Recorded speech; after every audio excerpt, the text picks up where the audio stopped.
d'Éric Julien, Voyage dans le monde de ses nouvelles découvertes sur les Indiens Kogis. Tu voulais absolument qu'Éric Julien soit là. Oui. Il a fondé l'association Chengdukwa, ici et ailleurs. Voici Éric Julien.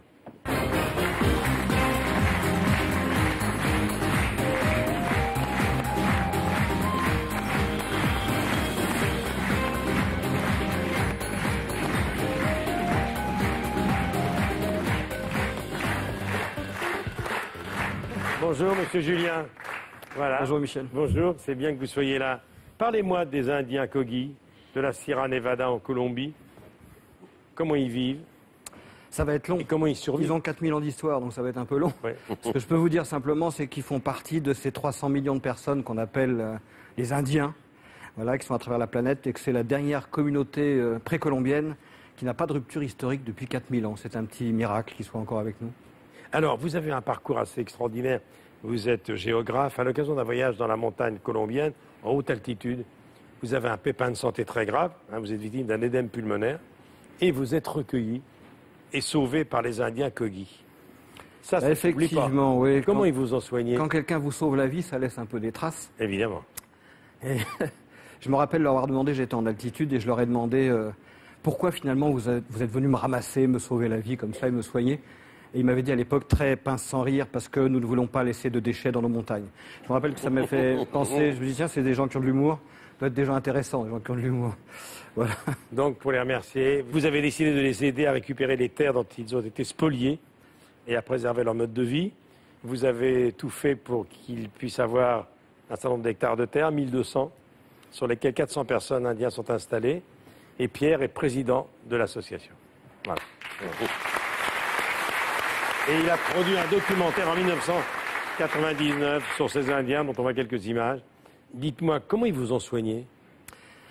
Difficile à dire comment ils m'ont soigné, mais j'ai expliqué ensuite à un médecin de chez nous, on va dire, qu'est-ce qu'ils avaient fait, et il m'a dit « j'aurais pas fait mieux ».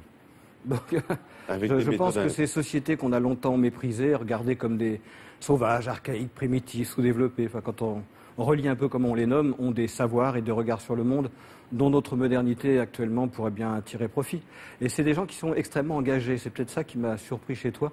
La première fois qu'on a parlé de ça, tu m'as dit « ok, on y va ». Et même dans la préface du livre, je ne sais pas si vous avez le temps de la regarder, je crois que tu dis une phrase du genre « je voudrais faire un procès contre ces dirigeants politiques qui ne font rien pour ces questions qui sont quand même d'actualité, la forêt, le climat, les Indiens, etc. » Votre association, Éric Julien, c'est aussi un bateau, Zigoneshi, un bateau qui est barré par le navigateur Olivier Gel, qui est un bateau qui se balade de l'Europe à l'Amérique du Sud.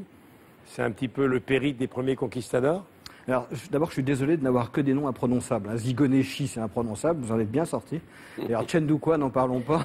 Il faut déjà prendre un crayon pour noter. Non, mais ceci dit, c'est un petit bateau blanc de 6,50 m qui va faire la mini-transat en Guadeloupe et qui va continuer son voyage jusqu'au pied de la Sierra, qui est donc en Colombie, là où habitent ces Indiens.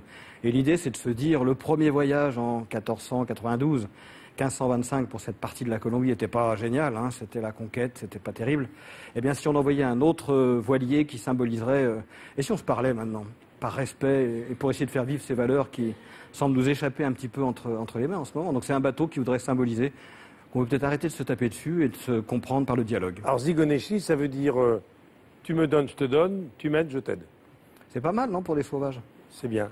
Et là encore, c'est Pierre le parrain de cette opération. Voici le site www.l'autrevoyage.fr et je vous recommande le livre d'Éric Julien, Voyage dans le monde de C, préface de Pierre Richard.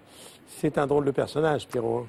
Je dois reconnaître que je connais mal l'artiste et la célébrité. Moi, j'ai rencontré un homme, une générosité, une simplicité, et ça m'a fait du bien. Merci de nous avoir accompagnés sur ce chemin. Éric Julien, merci beaucoup. Merci beaucoup, cher Éric. Merci beaucoup. Mon doudou, il t'en embrasse combien, là?